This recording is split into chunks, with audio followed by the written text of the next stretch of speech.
The first thing I still see when my mind wanders back to that year is a single boot wedged in a crack of wet rock, its leather puffed and pale from years of breathing damp air. The beam from a headlamp slid over it in a slow arc, catching on a crescent-shaped scuff across the toe that looked almost like a thumbprint frozen in rubber. The cave around us was so quiet, you could hear droplets of water landing on stone like someone tapping a fingernail on glass. When they eased that boot free, clay peeled away from it in a thin skin the way old paint curls off a wall. Someone laid it on a tarp, and under the red glow of our lamps, the laces looked black and slick like they were still wet. The insole lifted with a soft, sticky sound, and beneath it was a tiny wrapped shape no bigger than the nail of a thumb shining faintly through its plastic. For a moment no one spoke. Even our breathing seemed to pull back from it. The rock pressed in close, the air cool against the back of my throat, and every sound felt heavier than it should have, as if the dark itself was leaning closer to listen. Before I go any further, tell me where you're listening from, and follow if you believe some names should never fade. I run a place called Lane's Mountain Gate, though most folks just call it the Gate. It's a low cinder block building with a metal roof that pings in the rain and booms when the wind comes down off the pass. Mornings I unlock the glass door while the sky is still pale and colorless, the kind of light that makes the asphalt outside look like it's holding on to last night's cold.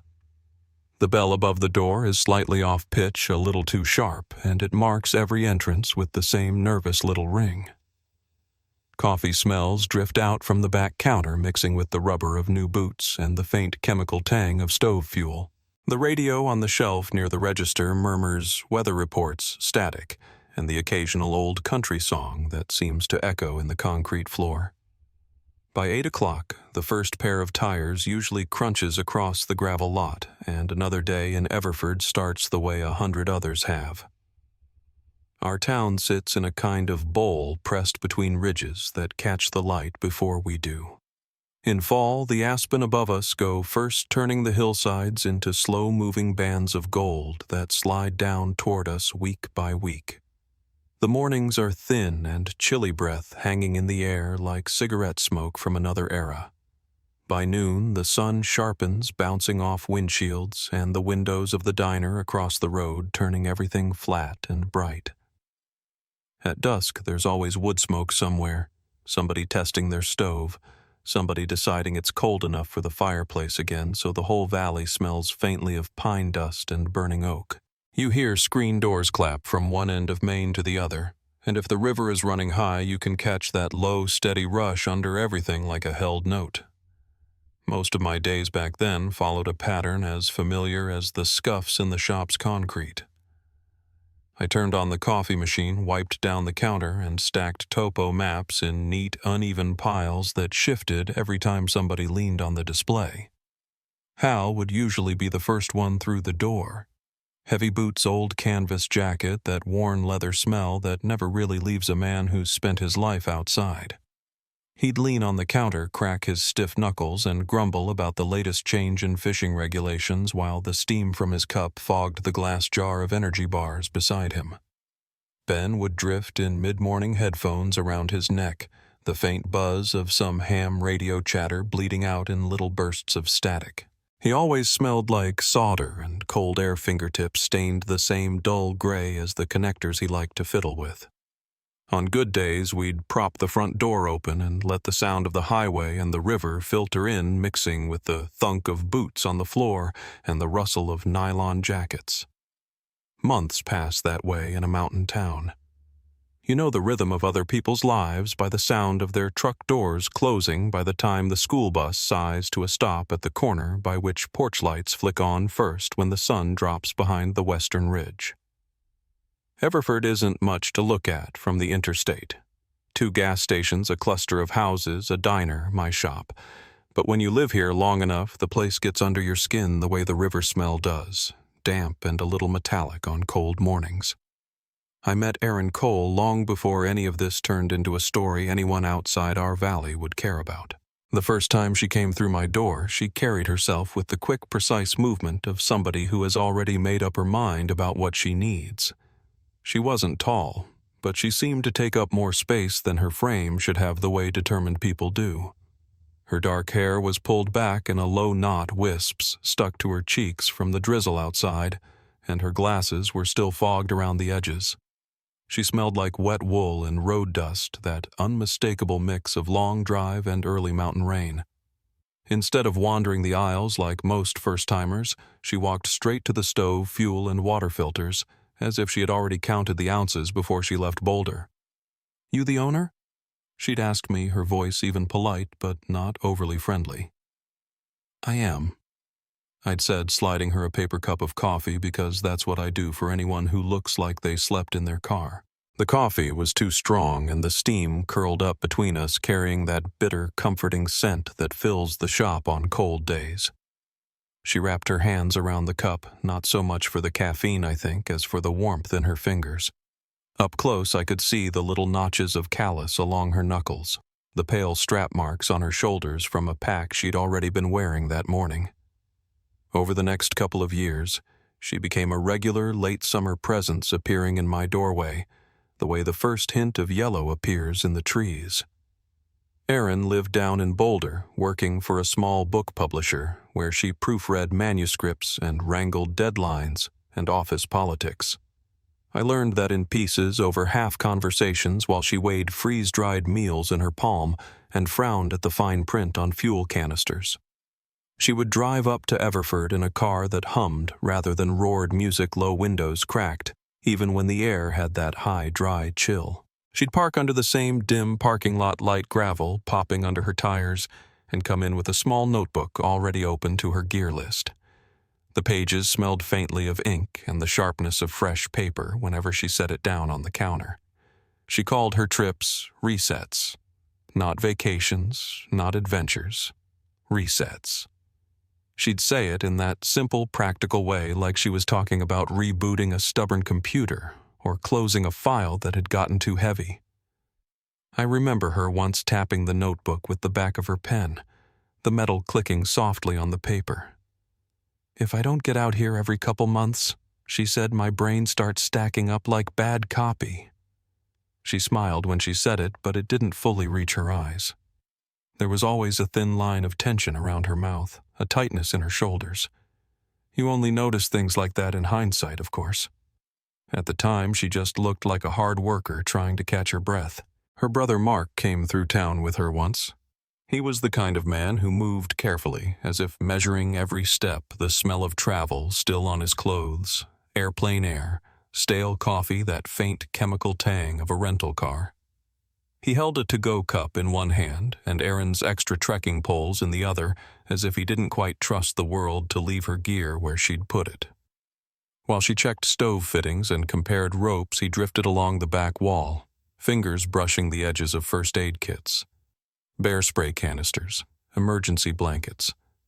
I remember the way his gaze kept sliding back to his sister, the tiny creases near his eyes deepening whenever she laughed. When the bell over the door chimed and 2 local teenagers clattered in, the wind carried a cool gust of pine and exhaust between them, ruffling the printed maps beside the register. Their mother, Donna, I knew only by phone at first. She had one of those gentle voices that carries worry even when she's trying to sound casual. Now and then, when Erin was in the shop, her phone would buzz on the counter, the plastic case vibrating against the old laminate with a muffled rattle. Erin would glance at the screen, sigh with a small smile, and answer anyway. I could hear Donna's voice from where I stood, just a muffled stream of sound like a radio turned down in another room. "I'm fine, Mom," Erin would say, one hand resting absently on a coil of rope thumb circling the nylon. "I'll text when I hit town." Yes, I've got the extra layers. No, I'm not going alone forever."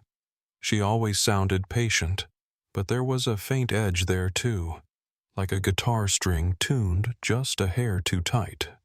Life in Everford moved around them in its own slow orbit. School buses groaned up the hill at 7:30 each morning, the smell of diesel hanging behind them in the cool air. The diner's cook opened the back door at 8 and propped it with a milk crate, letting out a warm wave of bacon coffee and dish soap that drifted across the road. By 10, you could hear Tyler's old pickup rattle past my shop on his way to the climbing area, the tailgate always squeaking on the same bump. In the afternoon, Jenna would come in with her pant legs damp from the creek dropping little plastic vials of water samples into her pack, her hair smelling faintly of algae and sunscreen. The river noise rose and fell depending on how much snow had melted higher up, but it was always there if you listened for it, that soft push and tumble under the chatter of town. Looking back, there were small shifts that autumn that didn't mean much to any of us at the time. The storms started sliding down off the ridge a little earlier in the day, catching people who weren't paying attention. The wind had a different weight in it, colder when it turned the corner between my shop and the hardware store, sharper on the skin when the clouds thickened over the pass. I remember Ben standing in my doorway one afternoon, tapping the plastic of his weather radio with a fingernail, frowning at the sudden spike in barometric pressure on the little glowing screen. Inside, the air smelled of wet wool and dust because a pair of day hikers had just come in shaking rain off their sleeves in a fine spray that dotted the map rack. Erin noticed the changes in her own quiet way. On one of her last visits, before everything turned, she spent longer than usual at the map table, fingertips tracing contour lines as if feeling the land rather than just seeing it. The fluorescent lights hummed above us, casting that washed-out glow on the paper, and a faint draft from the door stirred the edges of the maps. She asked me more questions that day about water sources on a particular spur trail, about how fast fog tends to move in this valley, about where the cell service usually dies. None of it was strange on its own. Seasoned hikers always ask those things. Still, I remember the set of her shoulders as she folded the map, her jaw working like she was chewing on something unsaid. The day before her next trip, my shop smelled like cardboard and cold rain. A shipment of fuel and dehydrated meals had just come in, and the boxes were stacked near the doorway, their paper edges rough under my palms as I slid them aside. The clouds outside were layered and low, like someone had dragged gray wool across the peaks and left it there. The highway was damp tires hissing on the wet surface every time a truck passed. Erin called that afternoon the connection crackling a little as the wind pushed against the cell tower up the road. "Hey, Martha," she said. I could hear traffic in the background, the muted whoosh of cars, the thin beeping of a pedestrian signal. How bad is it supposed to get over your way? I pulled the radio closer, the plastic cool under my fingertips, and listened while the automated voice droned about dropping temperatures and gusty winds above 9,000 feet. The words echoed slightly off the cement walls, blending with the faint rattle of the heater kicking on. Cold at night, I told her. Windy on the ridges. They're saying maybe a dusting, maybe nothing. You know how it is. It can turn on you fast up there this time of year. On the other end, there was a small exhale like she'd been holding her breath without realizing it. "I've got the winter bag," she said. "Extra layers. I'll be fine." I could picture her in her apartment already half packed, the smell of laundry detergent and old paperback glue in the air. I just needed to hear it from someone who can see the sky. She came by not long after that, late in the day. The light outside had gone that dull silver that means the sun is still up there somewhere, but doesn't care to show itself. Her car rolled into the lot gravel, crunching drops of rain spotting the windshield. When she stepped inside, a thin curl of cold air followed her, bringing the scent of wet pavement and distant pine. She moved through the aisles with practiced ease, fuel-spare headlamp batteries, a new length of cord for her tent, and laid each item on the counter with a kind of neat precision. The little notebook came out again, pages already creased and softened at the corners, the ink slightly smudged where her thumb had passed too often. 3 nights, she murmured mostly to herself, tapping the pen on her list so softly I could barely hear it over the hum of the cooler. Out and back. I'll text Mark when I'm in your lot tomorrow, then again when I'm down. There was nothing dramatic about it. No big speech, no sense from her that anything was out of the ordinary. She just moved with the quiet efficiency of someone who knows exactly how much her pack should weigh, and how long it takes her to climb a mile of switchbacks. When she left, the bell above the door chimed its sharp little note, and a gust of air slipped in behind her, puffing at the flyers on the bulletin board. Through the front windows, I watched her cross the lot, shoulders squared against the drizzle, the taillights of her car glowing red in the wet twilight. The clouds over the ridgeline had thickened into a single unbroken band, the kind that eats the last of the daylight early. I remember standing there a moment longer than usual, one hand still resting on the counter, the other on a roll of register tape that felt smooth and papery under my fingers. That night, after I locked the shop and stepped out into the cool, the town sounded quieter than it should have for a Thursday. The diner's neon sign buzzed softly, throwing a pink smear across the damp pavement. Somewhere up the hill, a dog barked once and then fell silent. I drove home with the heater just barely ticking, the smell of old coffee and nylon still clinging to my clothes. On my porch, I paused with the key in the lock and looked up at the dark shape of the pass. No headlights moved along the road that cut across its shoulder. No late hikers' cars rolled past my house on their way back to town. I left the porch light on a little longer than usual that night, the warm cone of it spilling across the steps and into the gravel, waiting for nothing in particular, just listening to a kind of stillness that for the first time in a long while felt heavier than the dark itself. The morning Erin was supposed to check in the light over Everford had that skimmed milk look it gets before the sun commits to the day. I unlocked the shop like I always did, the metal door cold beneath my palm, the bell chiming that thin off-key note. For a while, everything felt ordinary. The heater hummed coffee, steamed up the windows, and the river out back made its low, rolling sound steady as breath. I stacked a few maps, set out a fresh box of trail snacks, and told myself the quiet in town was nothing unusual for a Sunday. But her text never came. She had said she'd send a quick message from my lot when she came down, the same way she always did after a reset. It wasn't a promise exactly, just a small rhythm in her life, the sort you take for granted after seeing it enough times. Around mid-morning, I checked my phone, expecting a simple down safe. The screen was blank except for the time.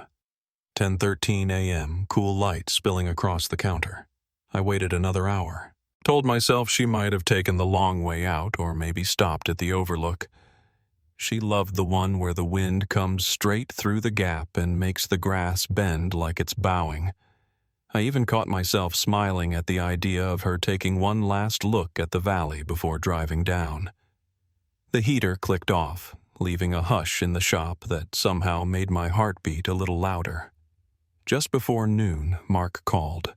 His voice had an edge to it, tight-clipped like someone holding something heavy with both hands. The connection crackled once, a faint pop of static before he spoke.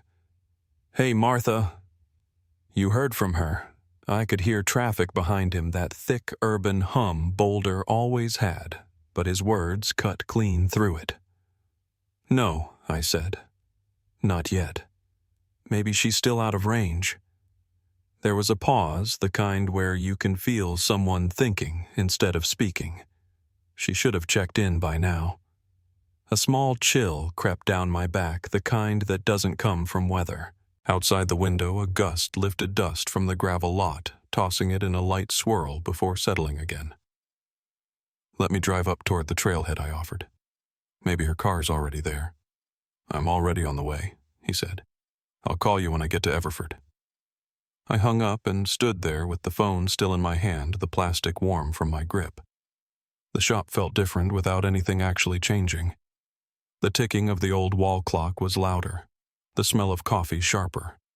A couple of hikers came in asking about water filters, their jackets dripping from a quick shower that had swept through the pass, and I tried to sound normal as I helped them. But every sound, every boot scuff, every rustle of nylon felt like it was happening in the background of something I didn't yet understand. When I closed up a little early and headed toward the trailhead, the road curled above the river like a strip of gray ribbon. The water below was darker than usual, shadows from the clouds thickening its color. As I drove, I kept glancing along the shoulder, half expecting to see Erin's small car parked in a turnoff, where she might have lost signal. Nothing. Just empty gravel pullouts and damp pine needles plastered across the asphalt. Her car was still in the lot by the trailhead. The back window was beaded with moisture from the night tiny droplets catching the dim afternoon light. I parked beside it, my tires crunching softly, and stepped out into air that smelled of wet stone and dying summer. A pair of day hikers passed by, their chatter floating past me, but none of their words registered. I walked around Erin's car, touched the cold metal of the hood. It hadn't moved since she'd left. Mark arrived 10 minutes later. He slammed his door harder than he probably meant to, the sound echoing off the tree line like a warning shot. His hair was windblown from the drive, his jaw tight enough to show a small pulse fluttering at his temple. She would have checked in, he said, barely greeting me. Even if she was late. Even if she was tired. We stood side by side, the two cars idling gently in the cooling air. The forest was quiet in that unsettling way it gets between weather systems, when even the birds seem to be waiting for something you can't quite feel yet. The trailhead sign creaked faintly in a passing breeze, its metal chain clicking once, a hollow little sound. She might have decided to stay one more night, I said, though even as the words came out, I didn't believe them. Erin planned too carefully for that. She double-counted meals, weighed fuel, measured the hours like they were coins she couldn't afford to lose. Mark rubbed the back of his neck, a nervous motion. Mom's called me twice already. She's trying not to panic. Let's walk up a bit, I said, just to see. We didn't have gear with us, just our coats and gloves, but we went maybe a quarter mile up the trail. The path was damp pine needles sticking to our shoes, the air sharp with the scent of spruce. Every so often we stopped and listened, not for anything specific, just listened. The forest had that thick silence that absorbs your own breathing.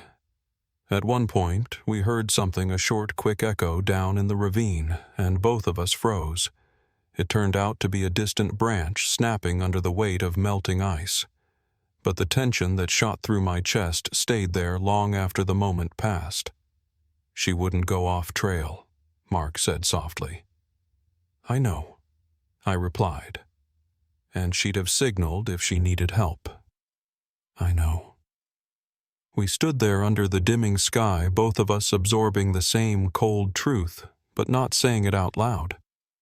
When we finally walked back to the cars, the lot was already slipping into early evening shadows. A single warm square of light still glowed up at the ranger station window on the ridge above us. It felt too far away. Back in town, I opened the shop again because I didn't know what else to do with my hands. I swept the floor, though it didn't need it. Rearranged a rack of headlamps that were already aligned. Outside, headlights passed now and then, casting quick, moving stripes of white across the walls. Mark sat in one of the folding chairs near the register, elbows on his knees, staring at the floor as if he could will this into being some misunderstanding. He tried calling her again and again. Each time he put the phone to his ear, the faint buzz of static filled the silence between us. Then voicemail. That dull, automated voice that suddenly sounded cruel in its sameness. When he called his mother, I heard her voice crack through the speaker. Not sobbing, just that tremble older mothers get when they're not ready to picture what their mind is already imagining. She's fine, Mark kept saying. We probably just missed her somewhere along the trail. But he wasn't convincing either of us. By late afternoon, thin gray light filtered through the shop windows, flattening everything it touched. The river behind the building had taken on that hollow dusk sound, like water moving through a long throat of stone. I kept catching myself listening for footsteps outside or for the little ding of the doorbell, half expecting Erin to walk in with a tired grin and say something like, "You wouldn't believe the weather up there." She didn't. Around 6, the wind shifted. I heard it whistle through the metal awning along the front of the shop, a low note that made the glass vibrate faintly. Mark stood and paced, rubbing his hands through his hair, shaking off a cold that didn't come from the temperature. "We need to call someone," he finally said. "I don't care if it's too early." "We will," I said. Let's give it just a little more time. But even as I said it, the words felt wrong, forced, like saying them too quickly would make the truth harder to bear. The sun dropped behind the ridge much faster than it did the week before. The sky went from silver to charcoal in minutes, leaving the lot outside darker than it should have been at that hour. The street lamps flickered on with their soft electrical hum. The diner's neon sign buzzed and cast its crooked pink glow onto the sidewalk. A couple walked past, bundled in coats, their laughter carrying for a moment before thinning out into the evening air. We waited for another hour. Nothing. It was just after 7 when I stepped outside to get a breath of cold air and saw headlights coming slowly down Main Street, too slow for someone just passing through, too steady for a tourist looking for parking. The engine was quiet, a deep, deliberate rumble. As it approached, the roof lights caught the wet pavement, leaving streaks of brightness like small rivers of white. A sheriff's cruiser eased into my gravel lot. It rolled to a stop beside Aaron's empty parking space, tires cracking over the stones. The driver's door opened and a deputy stepped out, his breath visible in the cold, his silhouette framed by the soft glow of the street lamp overhead. He took off his hat before he spoke. And in that brief pause, before he said anything at all, the night seemed to hold its breath with us. I remember the moment the search became official because the air outside my shop felt different, like the day had dropped into a lower register. The deputy who had stepped out of the cruiser the night before returned just after dawn, his breath rising in thin white clouds as he spoke with Mark beside the hood of his car. Their voices were low, steady, but the words carried a weight that reached me even through the shop's glass door. When I stepped outside, the gravel crackled under my boots and the cold morning light caught on the red and blue stripes along the cruiser's fender. With that quiet, familiar authority, the deputy told us they were calling in the Rangers. That was the moment I understood we had moved past simple worry. There was a formality to it now, a structure. Something larger than any one of us had taken hold. By mid-morning, more trucks had gathered at the trailhead parking lot. Some were county vehicles, dust still clinging to their wheel wells. Others belonged to locals who had heard what happened before anyone made an announcement. That's how news travels in mountain towns. One quiet word passed from porch to porch, from gas station clerk to the morning coffee crowd. The lot smelled of cold exhaust and pine. Steam rose from paper coffee cups held in gloved hands. A ranger supervisor spread a laminated topo map across the hood of his SUV, the magnet clips snapping lightly as he secured it against the wind. People stood in a loose circle around him. Broad-shouldered men in fleece jackets, a couple of younger volunteers, shifting from foot to foot, their breath drifting upward as the ranger laid out the plan. They chose the southern loop first, the one that cuts across the shoulder of the pass and drops into a narrow stretch of spruce. High traffic area, the supervisor said, tapping the map with a metal pointer. If she came back down early or lost the trail, someone would have passed her. His voice carried that calm, clipped tone people use when they're hanging on to order in an uncertain moment. Dogs barked inside one of the county trucks, their paws scraping lightly against the cage. The wind picked up the smell of wet earth from the ravine below, carrying with it that wet metal scent of fall that comes right before the ground freezes hard for good. Mark stood close to the map, one hand pressed against the fender, the knuckles pale. I saw the moment he grasped what was happening, how quickly the circle of people around him widened beyond family and friends. Rangers, deputies, volunteers, all converging. He swallowed hard and nodded when they asked about her clothing, the color of her pack, the make of her boots. His answers were short, but steady. That steadiness broke my heart a little more than panic would have. Once the team started up the trail, the lot emptied out, except for a few trucks with their engines idling to keep radios warm. I stayed near the ranger station, pouring burnt coffee into small cups and handing them out to anyone coming off the trail for updates. The radio on the table inside crackled with bursts of static, each transmission brief and clipped a location check, a broken sentence about visibility, a dog alert that turned into nothing. Every time a voice cut through the static, I felt a little jolt in the center of my chest. The first few hours were filled with that quiet optimism people cling to before reality has fully settled. A couple of prints near the ridge turned out to be from 2 college hikers who had passed through the day before. A water bottle half buried in leaves belonged to a man from Oklahoma who came down the trail dripping with sweat, apologizing profusely when he realized the fuss he'd caused. Nothing we found belonged to her. Nothing pointed to her direction. It was as if the forest had smoothed itself over behind her. By noon, a helicopter circled in broad, slow sweeps above the ridgeline, its thrum rolling across the valley like a long heartbeat. Dust swirled in small spirals each time it passed overhead, and the sun glinted off its windows, flashing like a blade.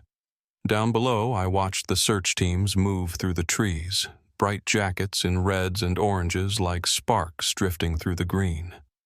Their radios buzzed with short commands. Every so often, a dog barked in a quick, urgent burst. Then silence. Always silence. It didn't take long before people in town began forming their own theories. You could hear it in the tones they used more than the words themselves. At the diner that evening, voices lowered as I walked past with a tray of sandwiches for the Rangers. One man said she probably took a wrong turn. Another whispered about early snow forming ice sheets in the narrow gullies.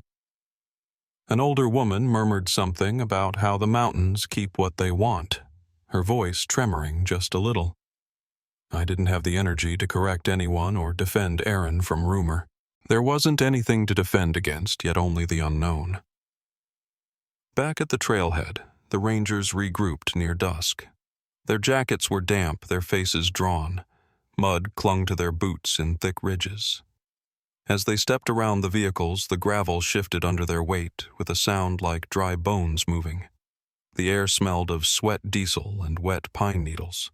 They marked the day's progress on the map with a yellow grease pencil tracing out what they'd covered, what needed doubling back. I saw the frustration in their faces more openly now. Not the kind that makes a person angry, but the kind that settles in the shoulders, pulling them down by a fraction. One crew had checked the narrow ravine below the switchbacks. Nothing. Another walked the spur trail where she planned her first camp, no sign of a tent, no disturbed leaves, no scuff marks on the stone. A dog briefly picked up a trace near the ridge line, circling with its nose down and its tail stiff. But within 10 feet, the scent evaporated as if it had never been there. I watched the handler's shoulders slump, his breath fogging in the cooling air. By the second morning, more people had joined. Folks I'd known since childhood, a couple of college kids who drove in from Fort Collins. Even Hal, despite his stiff knee, pressed on with a walking stick and a faded green coat that smelled faintly of old leather and cedar. The early sun laid thin gold stripes across the frost, lighting the meadow grass like filaments of wire.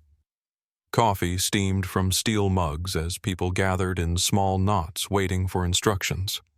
You could feel the determination in the air, but also something else, a kind of collective dread that everyone tried to pretend wasn't there. Theories drifted in from all sides. Some said she might have slipped into a hidden drainage channel, the kind that opens like a trap beneath wet leaves.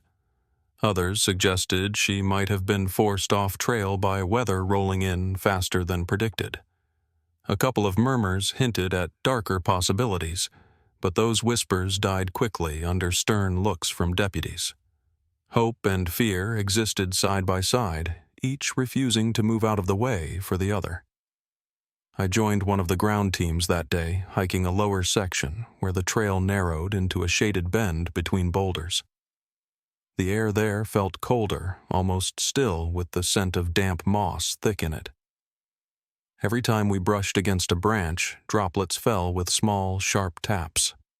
We scanned the ground for impressions, bits of cloth, anything. All we found were a few scraps left by picnickers, candy wrappers, a torn paper label, the kind of human debris that tells you people were here but doesn't connect to the person you're searching for. Each false hope wore a little more on us. Mid-afternoon, a deputy called us down to a deeper section of the ravine. There was a scuff mark on a smooth patch of stone, just enough of a scrape to make everyone pause. We crowded around as he crouched, tracing the mark with the edge of a glove. It was fresh enough to notice, old enough to be uncertain. Then one of the rangers compared it with the tread pattern from a volunteer's boot. A perfect match. The trace we'd latched onto dissolved in that instant, and a wave of quiet disappointment pulsed through our little group. The forest seemed to swallow the sound of it whole. Rumors kept swirling in town. Someone claimed they'd heard a woman shouting on the ridge the night she went missing. Someone else swore they saw a flash of light near the gorge, but couldn't say if it was a camera, a signal, or just lightning behind a cloud. None of it held firm. Each story slipped through our fingers as quickly as it appeared. Still, every tale, every whispered detail pulled our nerves tighter. When fear settles into a community, it spreads like fog, slow, thick, and strangely quiet. As evening came on the second day, the searchers trickled back along the trail in small groups. Their jackets were darker with sweat and mist, their radios hanging loosely from their belts. The smell of wet leaves clung to everything. People stood near their trucks with hands on their hips, shoulders hunched against the cold. The ranger supervisor marked one last segment on the map, drawing a line around an area that hadn't yet been thoroughly checked. A pocket of brush and broken stone tucked between two ridges where a person could pass unnoticed. Right then, when the sun dipped behind the trees and the cold pressed in thicker, a call came over the radio, short-clipped, not detailed. The supervisor's head snapped up. He moved toward his truck with purpose, one hand raised for quiet. A deputy jogged down the trail toward us, something small cupped in his hand. His face was hard to read in the dimming light. He slowed as he reached the group breath, visible eyes fixed on the ranger supervisor. He didn't speak yet, but the look between them told me the search was about to shift into something else entirely. When that deputy came down the trail toward us, something in the way he held his hand cupped told me we'd crossed a line we couldn't step back over. The wind had dropped, leaving the trees unusually still, and every footstep he made on the gravel sounded too sharp, too defined, like the world around him had gone quiet to listen. People straightened without meaning to. Radios on belts gave soft, static pops, the kind that usually pass unnoticed, but that evening they felt like warnings. I could see the ranger supervisor watching the deputy's face as he approached, his own brows tightening just slightly, as if bracing for the first hard shift in the search. The deputy reached us and opened his hand. In his palm lay a small metal cap, round silvered by years of weather, with the faintest indent along one side. It caught the fading daylight just long enough to flicker. I felt my stomach clench before anyone spoke. We all recognized the shape. It was the carbide tip from a trekking pole, and though hundreds of hikers used poles up here, the timing the place, the wear on it, everything pushed the air a little thinner around us. The supervisor didn't say much. He just nodded once, clipped his radio onto an open channel, and told us to follow him. We moved deeper up the trail as the daylight thinned, each of us walking with an uneven mix of urgency and dread. The cold settled harder as we climbed, and the smell of wet stone thickened in the narrow bend of the ridge. When we reached the outcropping where the deputy had been checking earlier, he pointed toward a slanted ledge. A thin line of scraped clay marked part of the rock surface like something had dragged there in the rain. The mark wasn't obvious, but once you saw it, you couldn't unsee it, just a soft streak pale against the darker rock heading toward a tight crease in the ridge wall. The rangers conferred quietly. One crouched low and ran a gloved hand just above the scrape without touching it. Another scanned the rock face with a beam of white light that looked almost bluish in the gathering dusk. I remember standing back, arms folded against the cold, feeling a strange weight come over the group. It was the kind of stillness that isn't about silence, but about understanding, everyone sensing the situation had stopped being a wide-open search. A shape was forming, a direction, and whatever lay down that tight passage between stone was going to change everything. When they finally squeezed into that narrow opening, only 2 rangers went ahead, at first lowering themselves carefully with short lengths of rope. I stayed near the entrance with Mark, both of us listening to the muted echoes of movement inside the rock. The air coming out of the gap was cold and carried a faint mineral smell like the inside of a cave that rarely sees light. The voices from inside were muffled by the stone, but I could pick up the tone steady at first, then tightening, then going quiet enough that my heartbeat sounded loud in my ears. The supervisor told us to hold back until they checked the area. His voice was calm, but he didn't meet our eyes. Minutes passed slow and uneven, like time itself had become thick. I pressed a hand to my coat pocket just to steady myself. Then one of the rangers called out not a shout, but a firm, clipped note that brought everyone near the gap to attention. The supervisor went in next, sliding sideways and vanishing into the stone. A wave of cold swept through the opening as he passed. More quiet minutes followed, punctuated only by static from a radio that crackled and then steadied into silence again. When the supervisor reappeared, the light on his helmet was dimmed by dust and the cold sheen of the cave's air. He didn't speak right away. He just motioned for us to back up a few steps. His voice was careful when he finally told us they'd found something lodged deeper inside and needed to widen the entrance. His phrasing was deliberate, respectful, the way law enforcement talks when they're keeping grief from hitting a person too fast. I watched as the rangers used tools to widen the narrow gap, chipping away at edges of the stone without disturbing the inside. Small shards of rock fell with dull clicks. Dust lifted into the twilight and drifted in faint silver plumes before disappearing. Mark stood beside me without speaking, his breath visible in the cooling air, his hands hanging stiffly at his sides. When they were ready, they brought out stronger lights and went in again. This time, the shift in atmosphere was immediate. Something inside the cave was reflecting back at them. The light hitting the inner walls cast fragile moving shadows across the ridge behind us. The smell of damp earth pushed out through the gap with each breath the cave released, cool and metallic, like the scent you get from a cellar that hasn't been opened in years. It didn't take long before a ranger returned, carrying an object wrapped in an evidence cloth. He stepped carefully over the rocks, holding it gently, the way a person handles something that carries weight beyond its size. The cloth hid most of it, but as he passed under a beam of fading daylight, I saw part of it, an old-fashioned voice recorder scuffed along the edges, streaked with dried clay. Even before the supervisor said a word, my knees felt weak. My hand went to the side of a tree for balance, its bark rough under my fingertips. The recorder wasn't the only thing they found.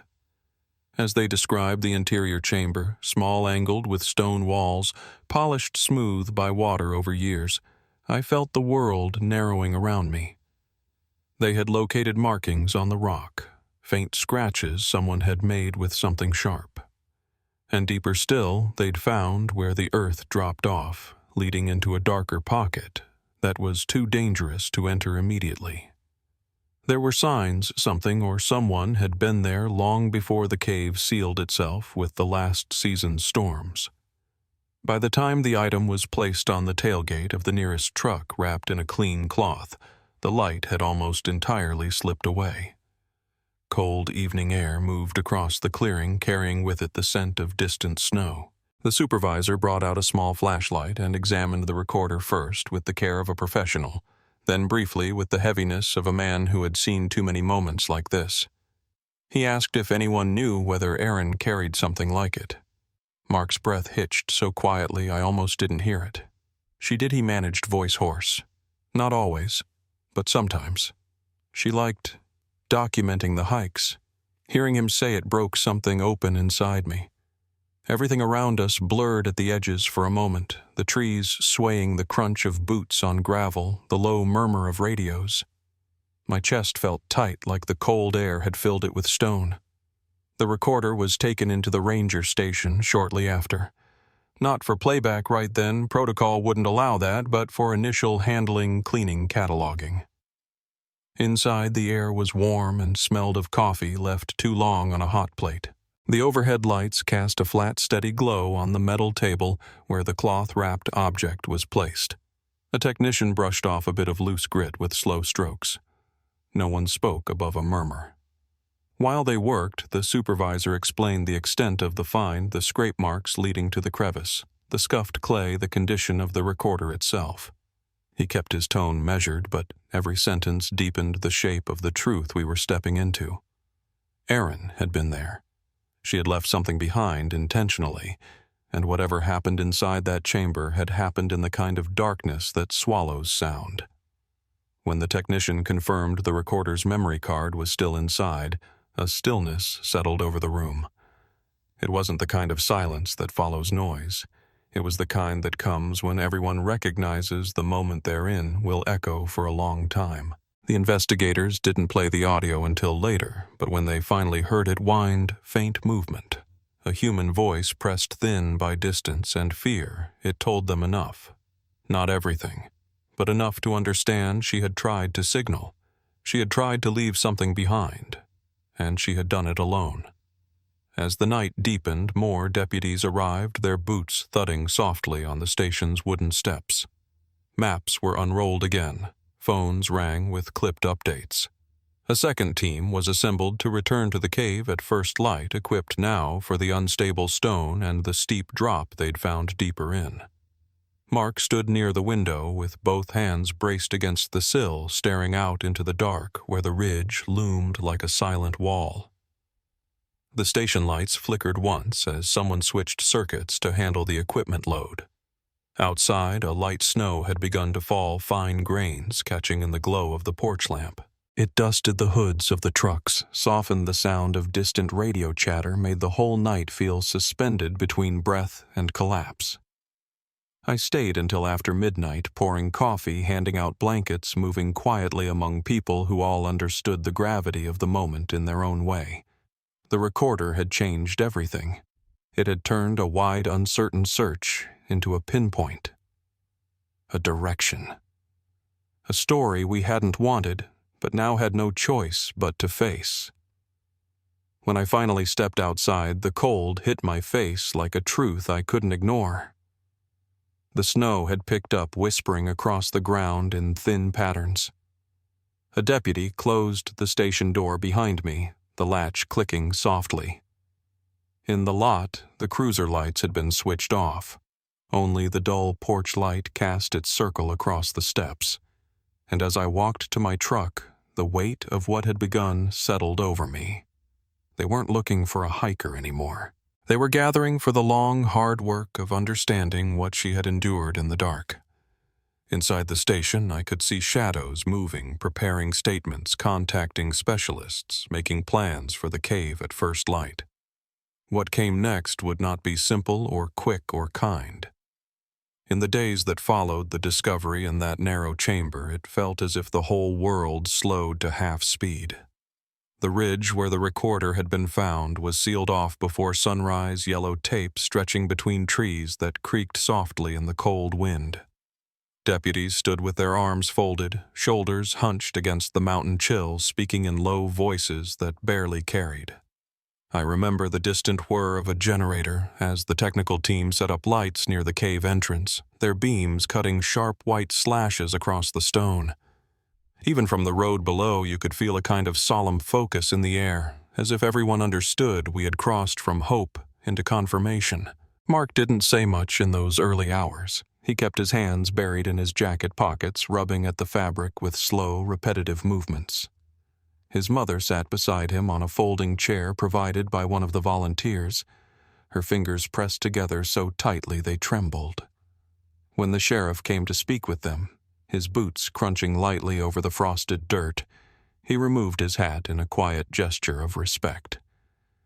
The wind lifted a strand of his hair as he explained what they believed Erin had gone through, how the cave had filled with rushing water during a flash storm, and how there was no sign anyone else had been involved. His voice never rose above a steady, somber murmur. I stood off to the side, listening to the words, but feeling them more than understanding them.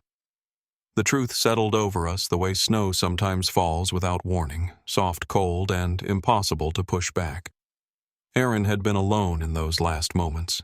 She had tried to leave breadcrumbs behind, knowing how quickly the mountain could erase a person's trail.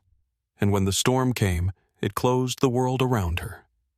News traveled through the town faster than any official statement.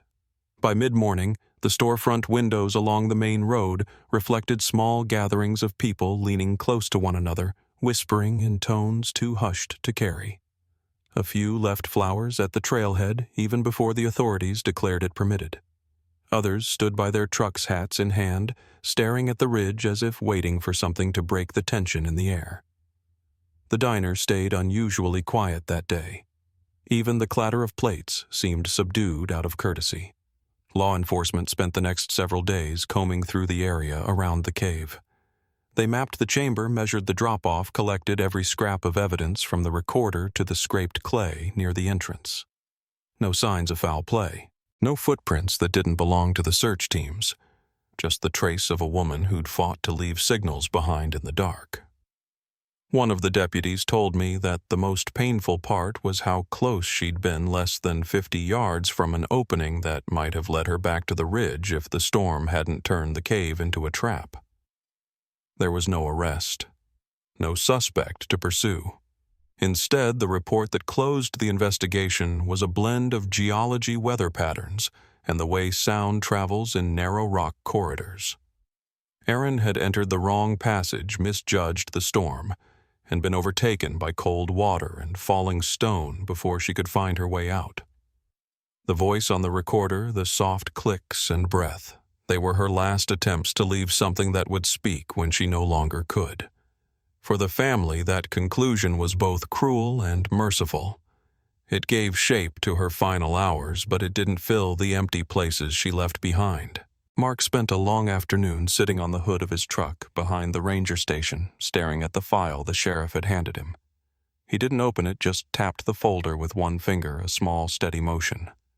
When I joined him, he didn't look up at first. The sun was beginning to drop behind the ridge, turning the sky a muted orange that glowed on the frost. I remember the way his breath hung in the air, thin and gray. She was tougher than people knew, he said quietly. She kept fighting all the way down. I nodded because there were no words that didn't feel too loud. In the months that followed, the town moved with a gentler stride. Folks who had once treated the mountains as familiar companions walked a little slower near the trailhead.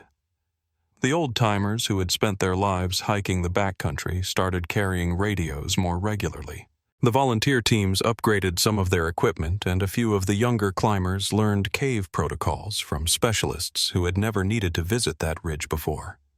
Even the wilderness guides updated their safety talks, adding a section about sudden floods in stone corridors, something most visitors had never imagined. Erin's family held a memorial in the small community center one evening in late spring. The doors were propped open to let in the milder air, and you could smell pine sap drifting in from the trees outside. People brought photographs, little notes, and a few mementos from her hikes. Mark stood by a table near the back, greeting neighbors with a tired half-smile that stretched the lines around his eyes.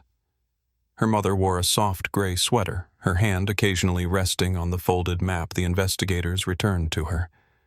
No speeches were given, just a gentle hum of conversation and the quiet recognition of a life lived with intention. Over time, the rawness of those days dulled into something steadier. The ridge where she vanished never lost its sense of gravity, but it softened.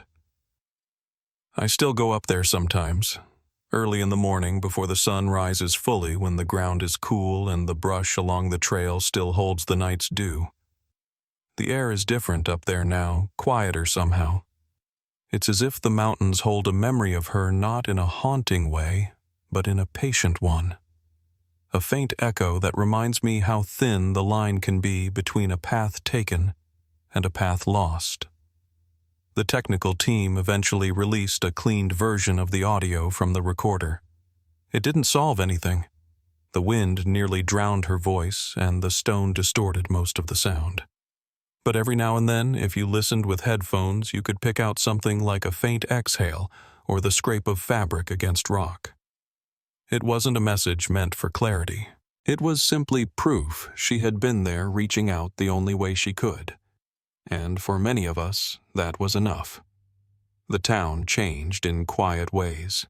People lingered a little longer when they said goodbye. Parents kept closer track of their teenagers' hiking plans. Even the sheriff started carrying an extra coil of rope in his cruiser tucked behind the seat. Life kept going, but with a softened edge, as if everyone understood that wilderness, no matter how familiar, holds corners that don't forgive mistakes. As for me, I still think of Aaron when I pass the old shelf of rock above the trail. Sometimes I stop, lay my palm against the cold surface, and feel the faint tremble of wind move through the ridgeline. I don't go there searching for anything anymore. I go because it reminds me of her grit, the stubborn determination she carried in her bones. She didn't give up. Even when the dark closed in around her, she found a way to leave a trace. Some nights when the house is quiet and the heater clicks softly in the hall, I think of that recorder. Small, scuffed, wrapped in foil and plastic with such careful hands. A message in a place that nearly swallowed its own echoes. It reminds me that stories don't always end with answers. Sometimes they end with recognition of a life a loss and the fragile thread that connects the two.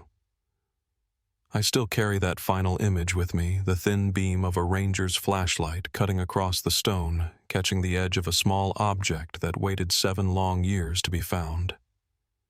A glint in the dark that told us she had tried right up to the last breath to come home. If you're still here with me, let me know where you're listening from and follow the channel so these stories are never forgotten.